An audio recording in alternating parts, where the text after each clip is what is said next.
That was When Life Gives You Lemons, Have a Party. Thank you so much for joining us this week on a very special edition of the ODPH podcast. My name is Ken M. And joining me in studio, I have to give a little backstory about this guest because we have been trying to do this episode for about 8 months now. And the backstory behind it is, if you've been listening a long time of the ODPH podcast, and thank you so much for doing such, we'd like to interview musicians that are local, that we play on the show, that we actually play outside of the show, that we're really excited to have on. And one of those musicians is the one and only Tyler Reed from Second Suitor.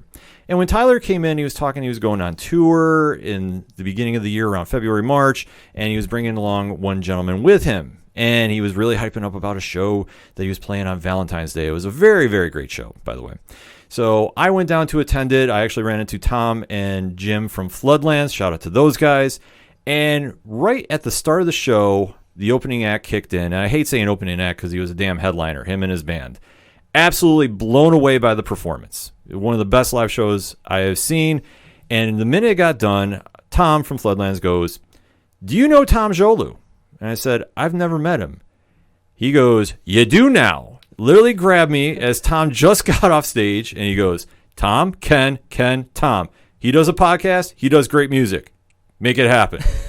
And immediately we started talking, and his music stands for himself. We have been trying to do this episode for so long. I am so excited to finally get in studio the one and only Tom Jolu. Tom, what is going on? Oh, not too much. It's another beautiful day, man. Absolutely, man. Thank you so much for coming through the show. No problem. So we are going to start doing some questions and get you really familiar. If you're not familiar already, you can find out all about Tom on ochodoroparlayhour.com/music. We have all his social media links on, but you definitely want to hear the story of how he's come up. It's a great story. So, Tom, let's just jump right in. Growing up, how did you get into music? How I got into music? It was, let me see. It's so hard. It's so long ago. Yeah. No, how I got into music, my brother had a guitar just hanging out in our closet, and I was like, this is neat. I like this. I like all this. And my brothers, I have a bunch of older brothers. They're all at least 10 plus years older than me. And I was listening to everything my sister was listening to, which at that day, it was 90s pop, which I will never rag on. I still love it. Oh, you can't escape it. It haunts you. It feels good. I don't care. It's not even a guilty pleasure. So I would listen to that. But my first album that my brother gave me, it was Smash by Offspring. Oh, excellent album. And I was like, oh, there's more. There's more than just this. What more? Give me. So I just asked for anything they could give me, and then he just gave me Nevermind, In Utero, and all that stuff. And that's kind of how I started getting into stuff, just music myself. And I listened to that, listened to everything that anyone would give me, that my siblings would. And then the big thing that got me saying, hey, I want to do music for this is AC/DC. Oh, excellent. That was like, all right, let's do this. So just growing up at that time, it sounds like you're getting exposed to a little punk rock, a little, I say classic rock. I hate saying that talking about AC/DC, but I mean, they're so timeless, though, I mean, for their sound. And just getting so much different exposure coming from, virtually out of nowhere, just like it's all kind of getting absorbed into one. Yeah. It was definitely, I was given everything. My brother is super into Dave Matthews. I listened to a little bit of that. It's all right. Yeah. I'm not against it. It's not my thing. But pretty much I was given everything my older siblings had. And that's just how I grew up, which was great because it's given me so many pots to get. Like nowadays, it gives me a lot of pots just to come from. And I don't really discriminate music-wise, whether it's metal, folk. I take from all the pots. Well, you definitely want to because, I mean, music is just not defined by one genre. Yeah, it's exactly. Just there's so much to learn from different types of music that you can implement to make your own sound. Yeah. And I definitely hear that when I hear your music, too. I mean, it's very hard to describe, which I'm going to get into a little bit later in the show because you have something on your Facebook page that I think is just amazing of a quote. So I want to tease that for a little bit later. Okay. But now I'm curious. Yeah, so with that being said, I mean, obviously you got the influences, a little bit of punk, a little bit of rock. So what would you say was your like first musical instrument, and how did you about going playing and adapting that to your playing? So that first instrument was, again, the acoustic guitar my brother stopped playing in the closet. So I just started playing that and just messing around. Didn't know what I was doing. Obviously, no one really knows what they're doing when they're first playing guitar or anything. Right. But so there was that, and my dad said, I'm sick of hearing you not doing well, so we're getting you lessons. So that was the first thing that I started playing. Okay. And then do you remember the first song you learned? Oh, God. What was the first song? You would say, like, you really felt you knew. Let me see. What's the name of it? Wow, this is so long ago. Well, there's so many different genres. I mean, I'm sure it just kind of blends there. It's Beverly Hills by Weezer. Oh, okay, excellent. My head was thinking Hollywood Hills. I'm like, no, that's not the right name. Because when they shoot the video, it's all Hollywood, so it's like it takes you a second to realize. Yeah, I do the same thing about that. Yeah, because it's just Weezer, and their videos, especially when you connect those, it's like it always throws a curveball. Yeah, that was the very first song I tried learning. Come As You Are, but when I was young, I didn't really understand how drop D worked. Okay. I was like, how does this work? So then I tuned everything weird, and then I asked my brother to help me. He's like, well, I messed it up. Just like when I would play video games, like, I messed it up. You fix this. Right. But that's how you learn. So it was just going through I want to say the growing pains of becoming a musician, because obviously, though, when you're starting to play, it's like you're just falling in love with the fact that you can do music and really kind of see where that takes off. And then when did it really hit you, like, that you've been playing now, just learning the instruments is like the next step is usually I want to form a band. So when did that hit you, and like you want to describe how that was? So it actually started off, started playing that acoustic guitar, and then about, I say, a couple months in, I was saving up money, all my money from chores, anything I could do for an electric guitar, because I wanted one, like, so bad. And I got it, and my best friend at the time, still my best friend, he plays drums. And I was like, hey, Pat, let's do a band thing. He's like, yeah, let's do that. We don't know what we're doing. And it was so bad, but it was so great. I loved it. I loved just learning, playing, figuring out what we're doing and how to be in a band was great. What was the name of the band? Everyday Bombshell. Okay. Very cool. We were metal. Well, we did our best to be metal. Right. But, I mean, obviously going in, just you're finally in a band and you finally are feeling about playing music and just the energy that comes with that. I mean, it's got to be very addicting. It was, so playing in the basement by ourselves, that was great. That was just playing off other people, learning how to play with other people was great, that in itself. And then our very first show, it was a Battle of the Bands in high school. And once I did that, I'm like, I'm sold. I want to do this. It was right there in the mood. It's like, okay, we're going to figure out how to do this forever. So in that mood, you're just like, okay, I'm locked in. Did you win the Battle of the Bands? No. No. But we did our best. Hey, well, that's what counts. Exactly. That's all that matters. Yeah, exactly. Because, I mean, those competitions are just kind of see when you're finally in front of people and just getting the reaction. And, I mean, that's more of a win than anything, than getting a trophy or a prize or anything like that. Yeah. And it's just going from there. It's like, okay, well, we're in this now. Where are we going to go from here? Yeah, and that's where we started. And I've been in so many bands since then. So why don't you talk to us about a little bit like your early formations of other bands? So obviously this one was just a high school band and just kind of going from there, and then the next progression. So that one was Everyday Bombshell. That one lasted longer than I thought it would, but it did. It lasted, and it was we did our best, and it was great, and it was a lot of time that we did. Then I moved on to another band. It was kind of a hard rock band called Sunset Surrender. Okay. During that band, I was also in 2 other bands. I played bass in a band called Ruby May, and then I also played in a cover band. I played bass in that to make money. Okay. That was a fun band. Weird stuff. What did you guys cover? Just was it a tribute band or was it just a normal cover band? It was my guitar teacher at the time. It was his band. It was 80s cover band, like hair metal and stuff like that. Okay. So we played that. And it was great. I loved it. I also liked getting paid a lot. That was nice. But either way, it was like, we could do this. But got paid, and playing, just a lot of experience with this, playing with different musicians and different aspects of it. But I still wanted to be in a band. Like, I want to write the music. And then eventually, after all those bands kind of pooped out one way or another, I was in a band with Tyler Reed from Second Suitor, our band. It wasn't his first band, but it was. But we knew each other for a long time, and our first bands played together. We played in a Lilac Night. Okay. And so I played guitar in that band. We stayed in that band for 6 years, something like that. Wow. Yeah. I mean, especially for being at a young age too. Yeah. No, I think our last show with that band was 2017. Okay. But that's when I started doing Tom Jolu a little more seriously.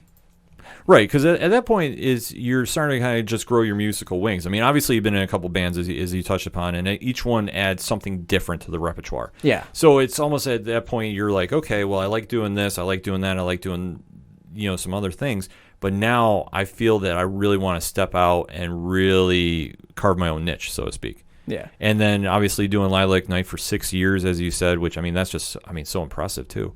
Is you get to the situation, it's like, okay, this is great, but I want to do something else. Yeah. And I mean, I was already from 2011 on. I was doing Tom Jolu, but I was doing it as a side project, just playing acoustic, just by myself, making songs, and then putting them on the internet just for fun. And then once Lilac Night, once 2015 rolled around, Lilac Night wasn't dying then, but it was at that point where I was like, all right, I want to start being in a band with this and doing things, and those first iterations kind of fell through, and that's okay, it's fine. But then 2017, I really wanted to take Tom Jolu seriously again, so I started it by myself again, doing a one-man band, folk band. Okay. And started that, but again, it was a lackluster in the person-to-person. The folk scene is nice, and I like it. Mm-hmm. But it's I love lyrics. I love listening to lyrics, hearing them.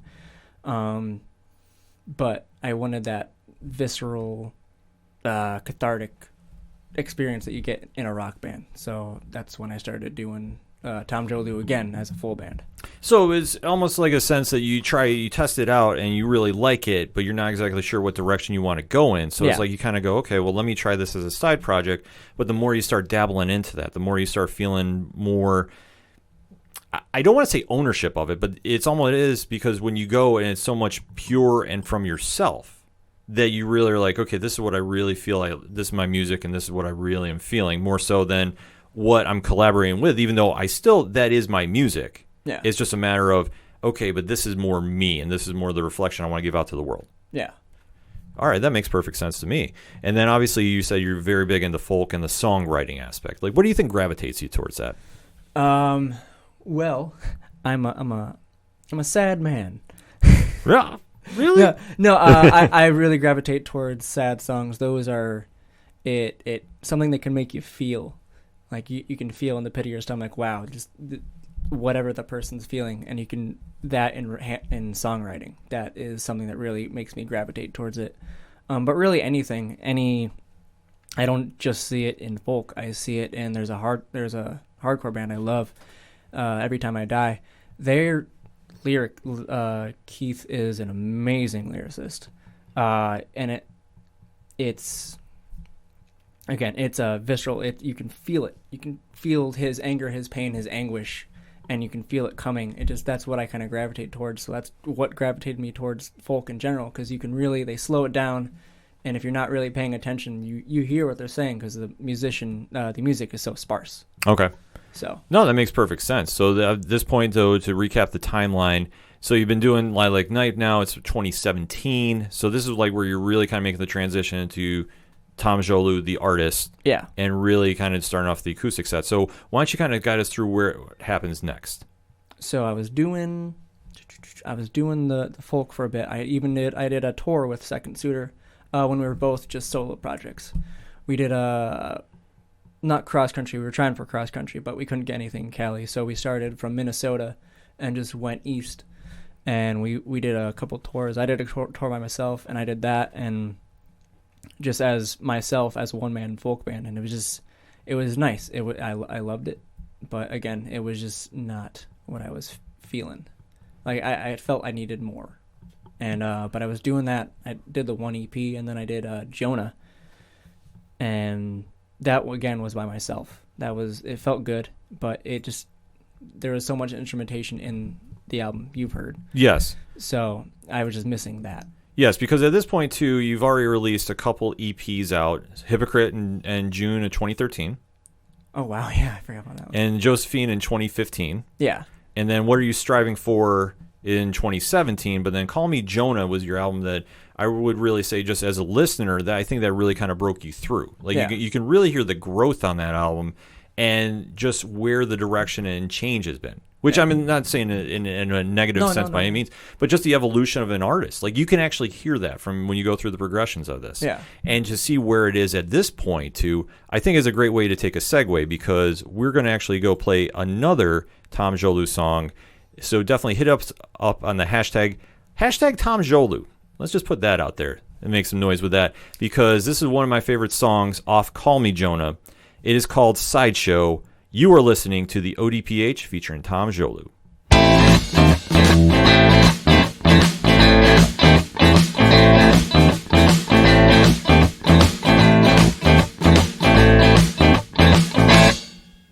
Sitting at the bar, beer in hand, as you come up to me, learn about your ex-man. If I was him, I would have left you too. Now I don't want to know, and I don't even think I can.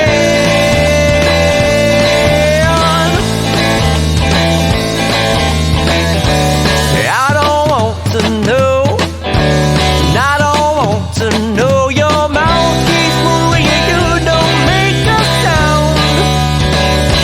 Oh, I don't know.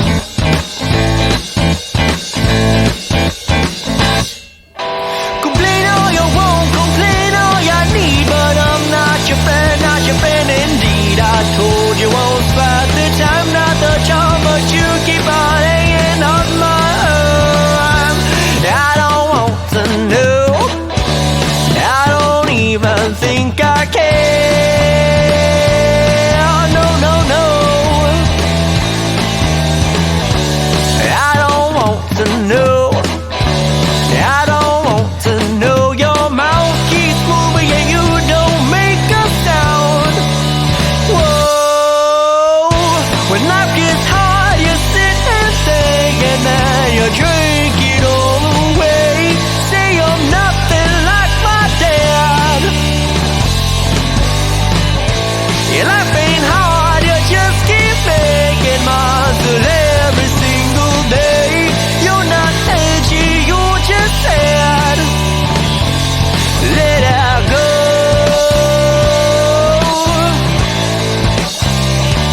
Let her go.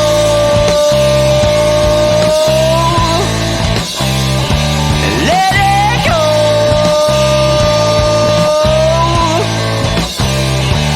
Let her go.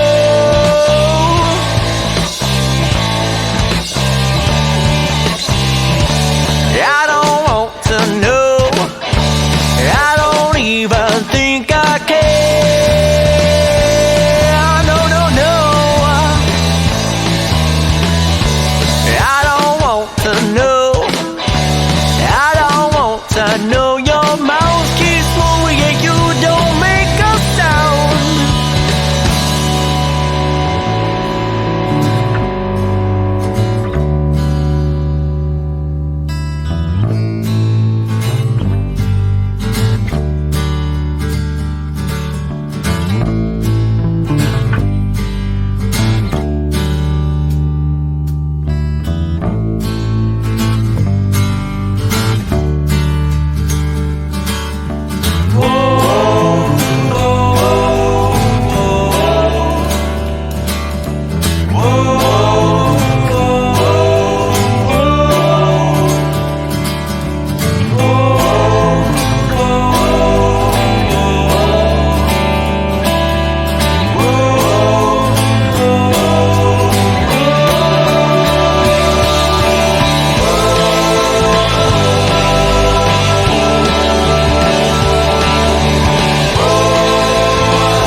It's hard, you sit and think,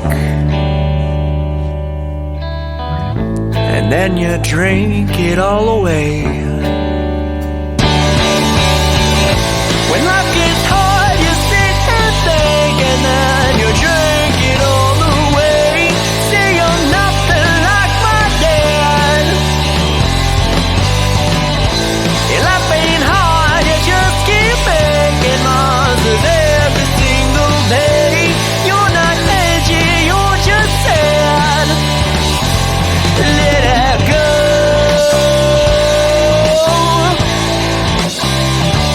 Let her go.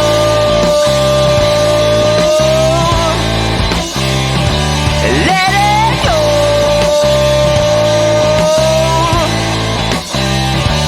Let her go.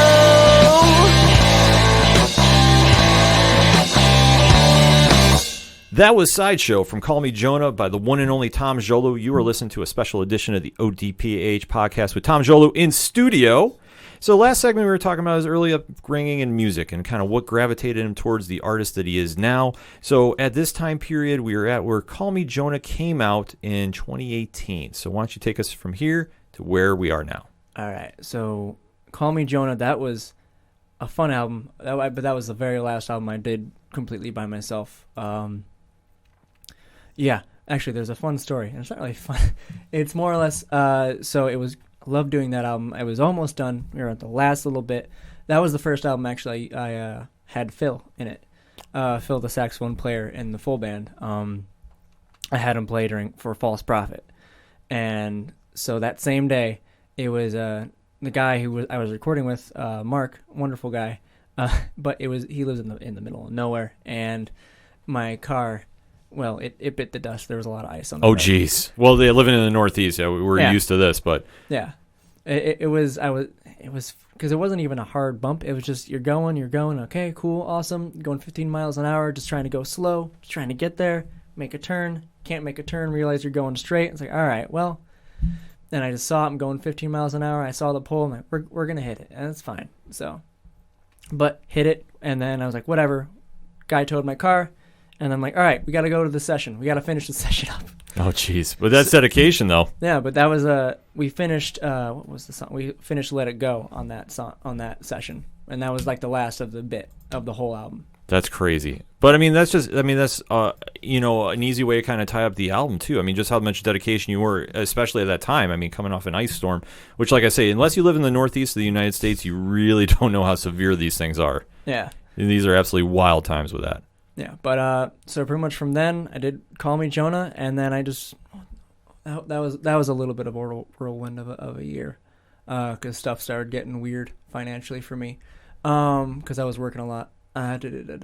So yeah, I released Call Me Jonah, and I wanted to do a release show, but I wanted to do it with a full band, so I contracted some friends I knew, and that was kind of how the band started. Well, bits and pieces of it started.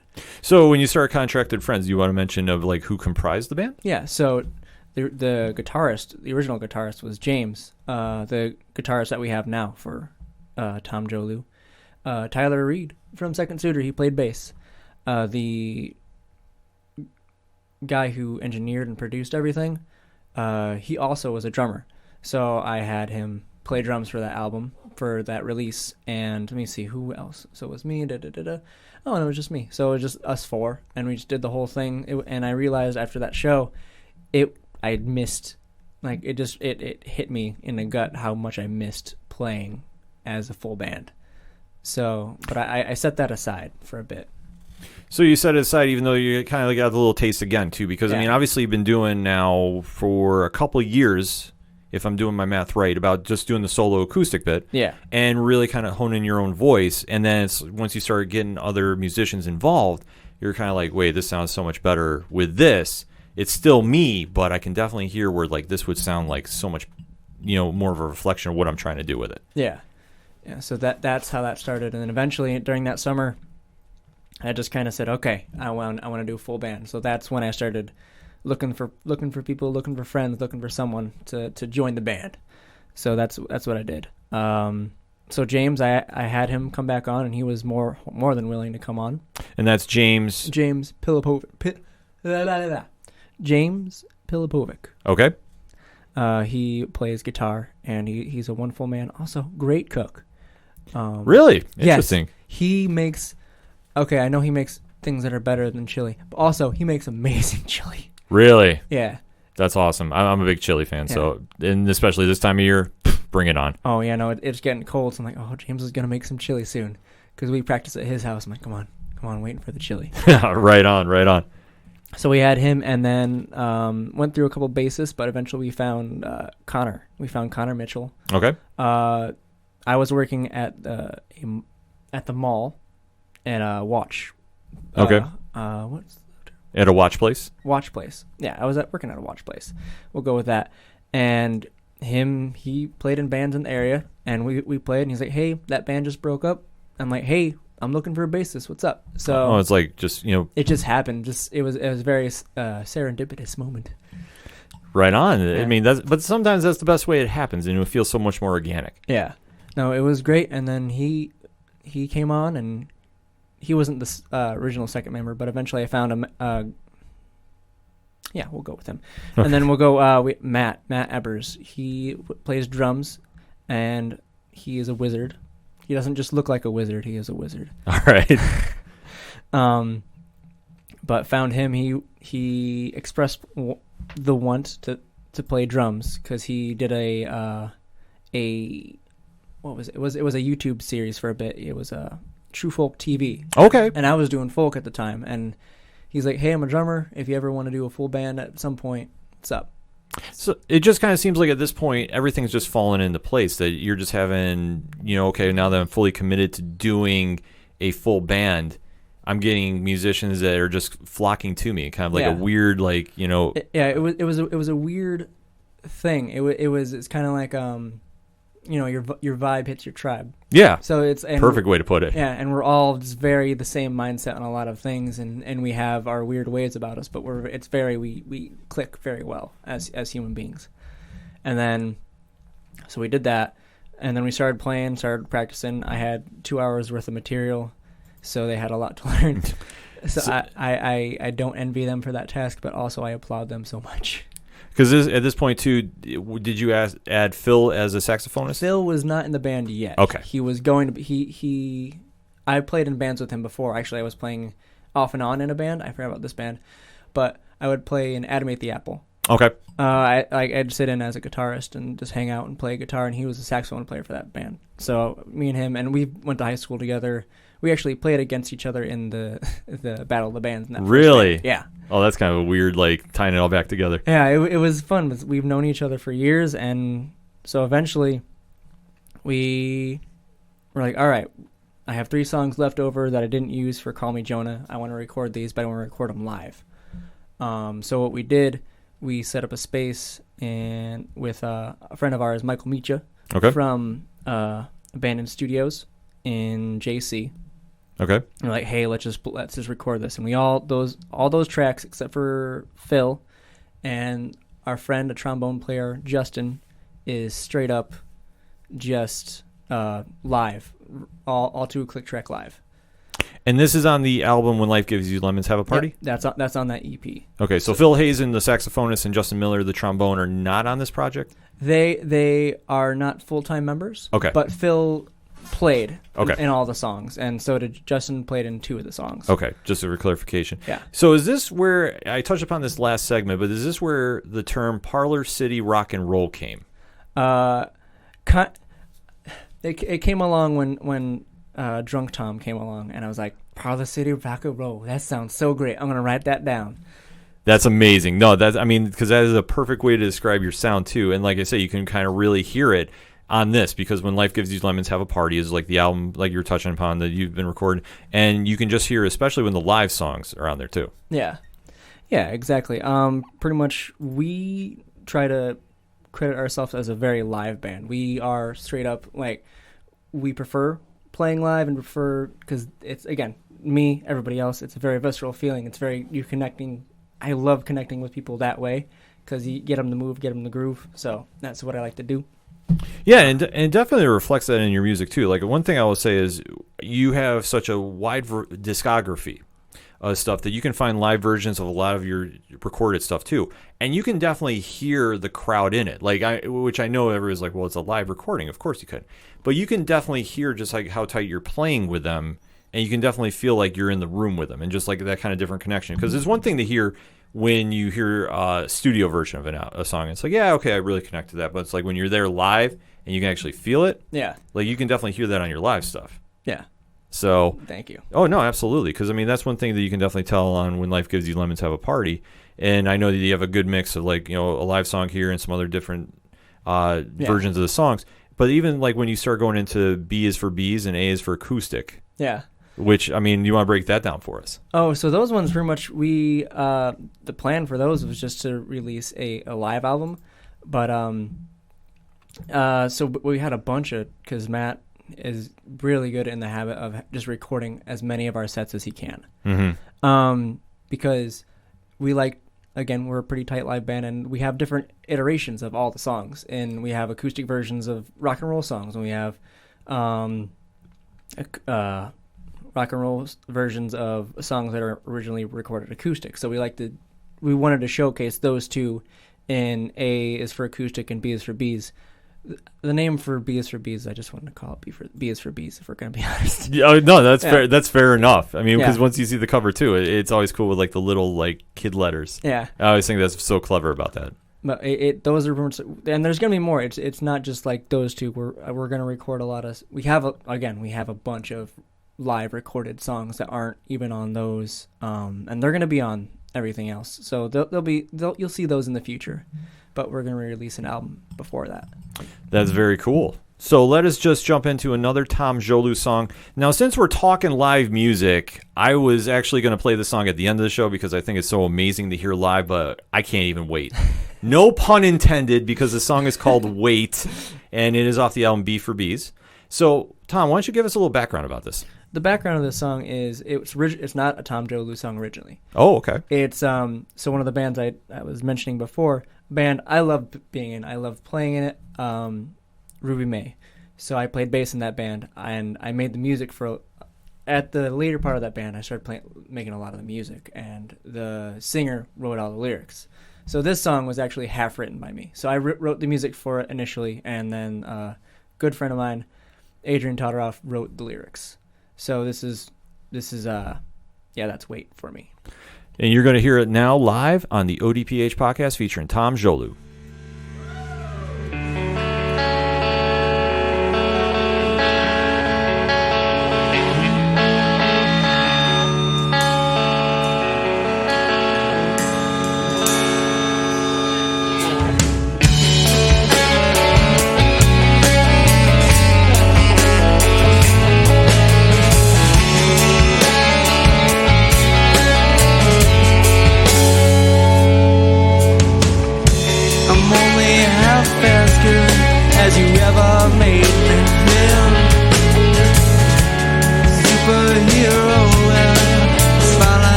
Just wait, she whispered, tears them down her face.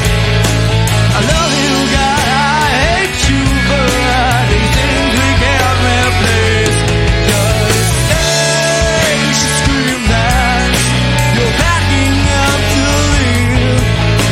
I need you, I can't stand you, but better than my dreams.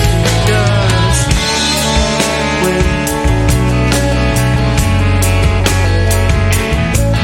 Just wait, I can't take it.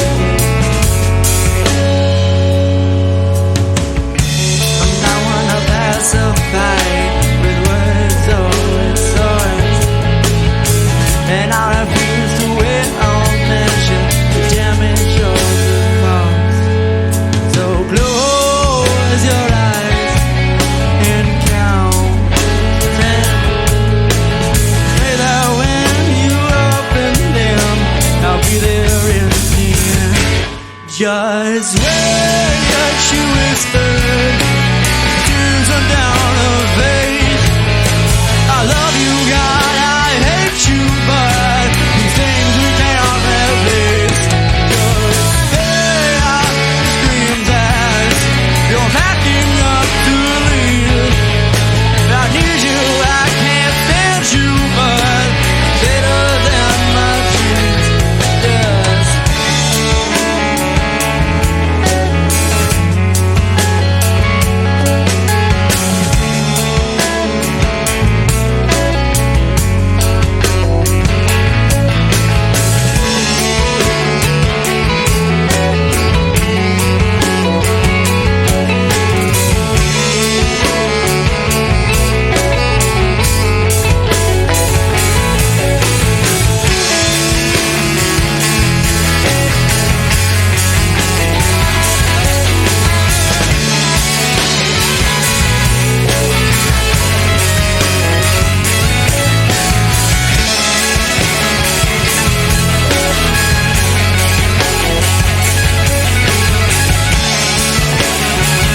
Thank you. That was the song Wait, recorded live by the one and only Tom Jolu Band. Welcome back to the special edition of the ODPH podcast featuring Tom Jolu. He's in studio. And right now we're going to kind of talk about some future plans going on, because obviously he's given us a lot of music going on.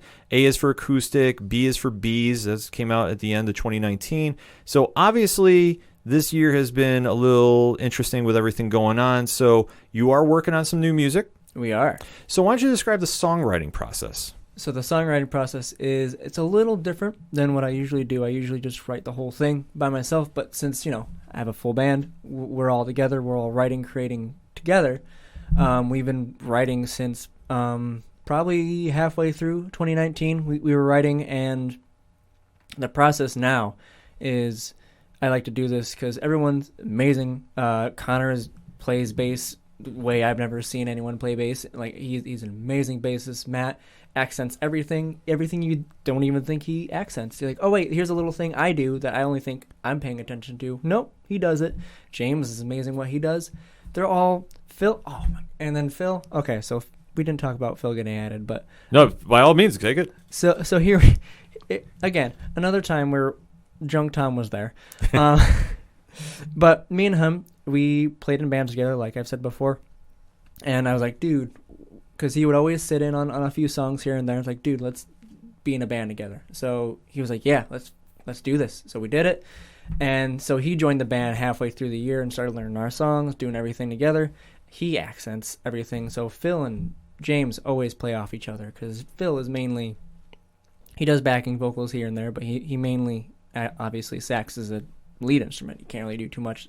James plays lead, but he does a different style of playing lead. He also accents off everybody else. So everybody's bouncing off each other, doing ideas off each other. So I didn't want to do what I always do and just, hey, here's a fully formed song. Do this, nerds. So you're making yourself a little more vulnerable to everybody. Yeah, it's been a process of opening up, but it's a lot of trusting. And trusting people, for me, in my past, it's been hard just to trust people just in general, but musically, like these are my babies. The songs are my babies. These are the things.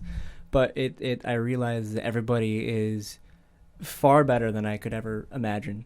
So it's time to trust some people and let people in. So what I do now is I just, here's the skeleton of the song. Let's do this.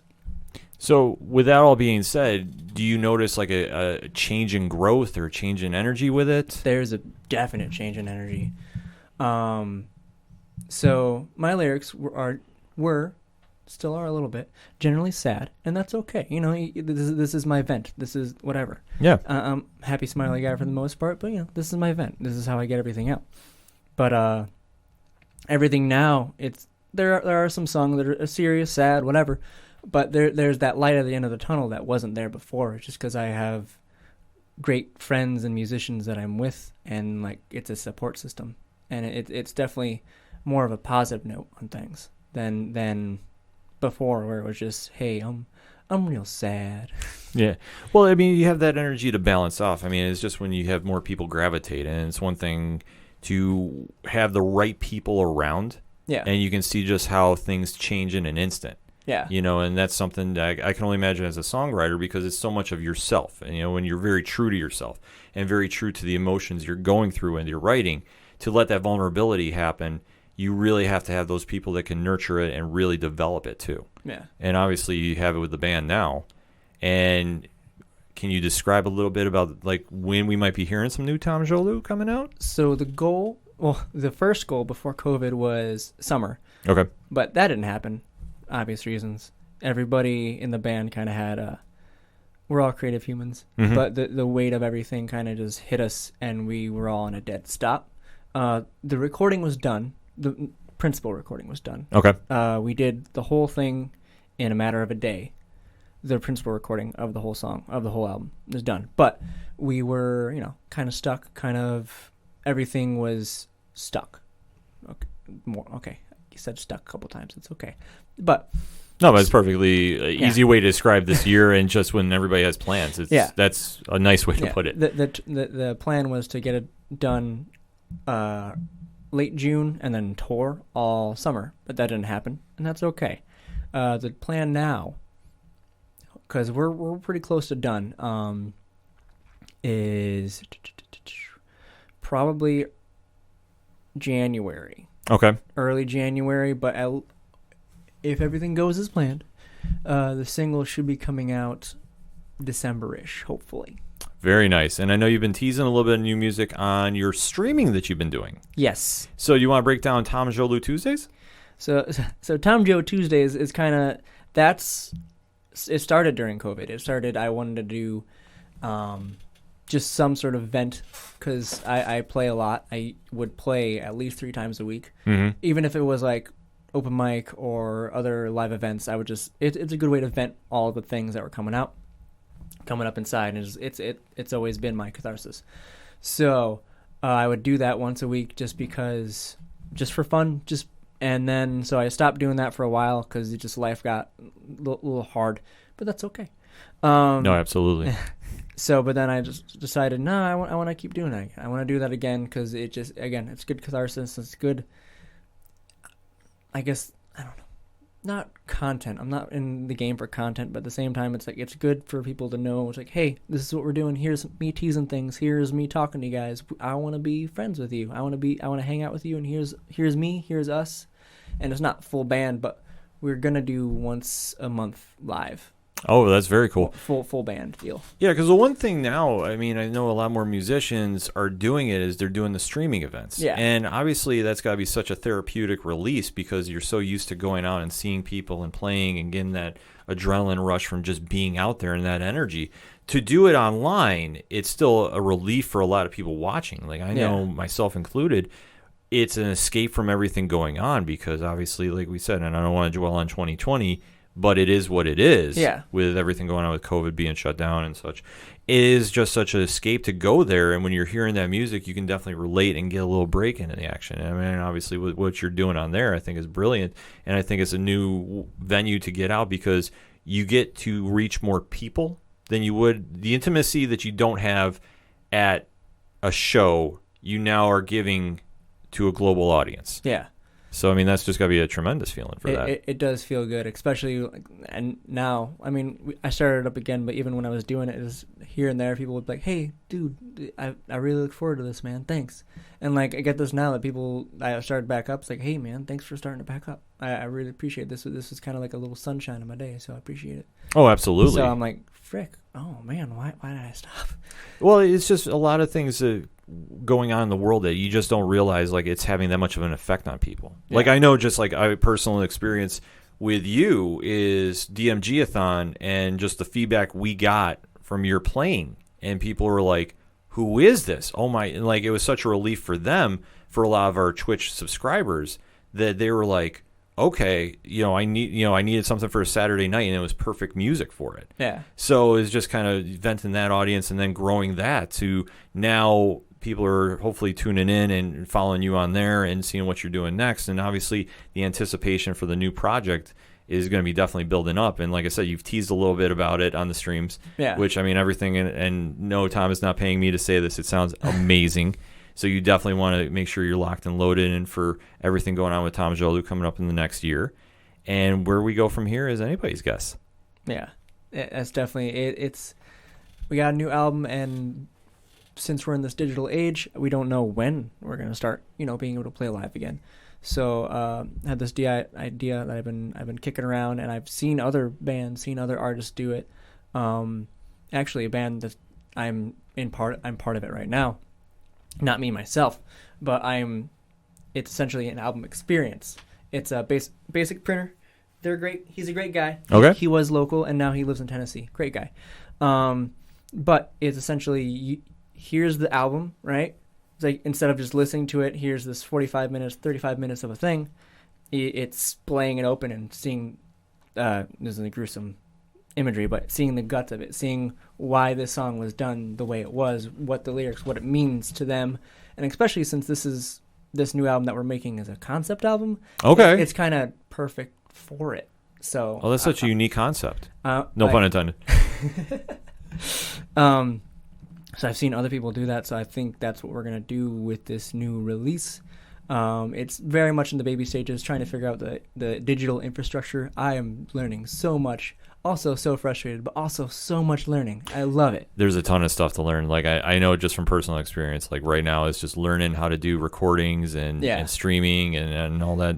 It's more work than you realize, but once you learn it, it's like, oh, this is easy. Yeah, it's like once you look, oh, this is so neat. Yeah. But learning how to stream with better audio quality, because that's what I was lacking from the initial phone thing. Now I figured out how to do that, and just learning that was a day's worth of work. But once I figured it out, it's like, and that's everything else. Is like, I love learning, but I love learning all the things. So it's this album is gonna be a learning experience, and I hope it's gonna be great for everybody that's involved that wants to sign up and do the thing. I don't know where they can sign up right now because I haven't set it up.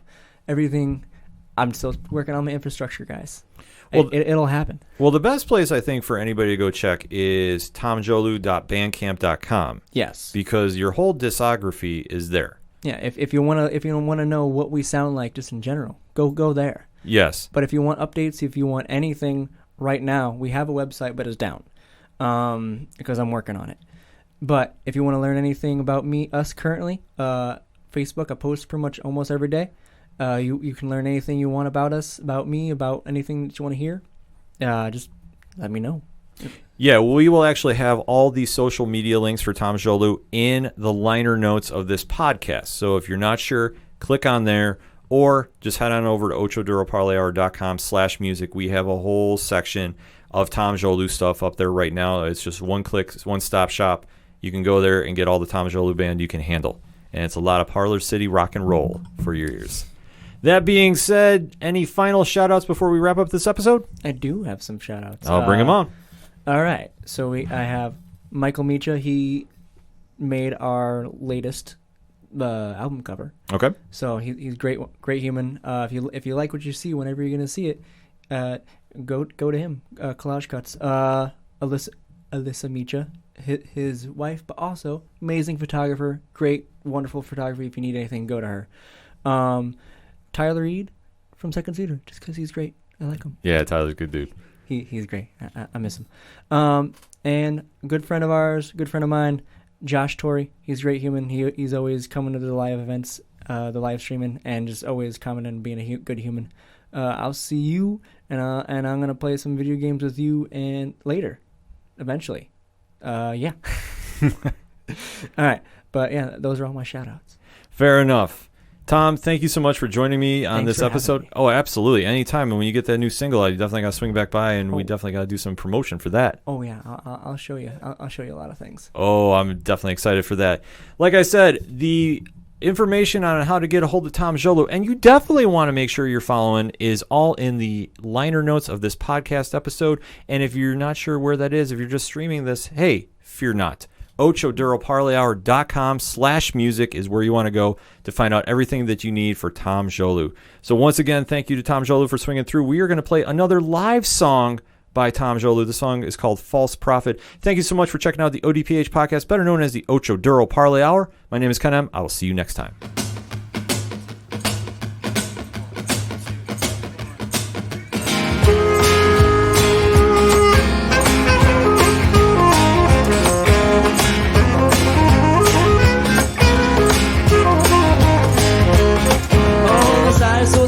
You're so proud of yourself for the knowledge you acquired, all the books on your shelf you skimmed to kind of understand. I got sort of know.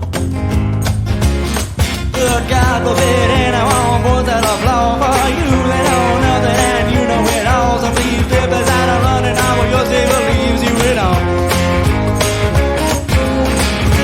You speak truth, replace bad lies, oh lies, oh oh oh oh. Point to the dirt, you please the sky.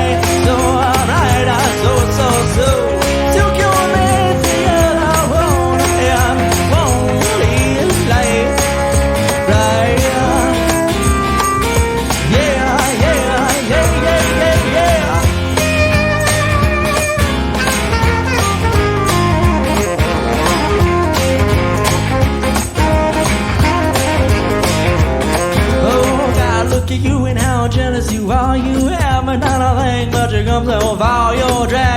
because this have your best friend's call. Please tell me how much of a success you are. You speak truth and words that lies, oh, lies, oh, oh, oh, oh. Point to the dirt and see the sky, so bright, so go and see your own and only late, right? Yeah, yeah, yeah, yeah, yeah, yeah.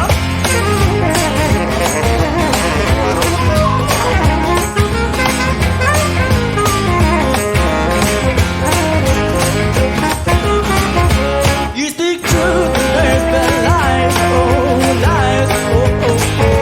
Born in the dirt and see the sky, so bright, so come and see your own light, right? Yeah, yeah, yeah, yeah, yeah, yeah.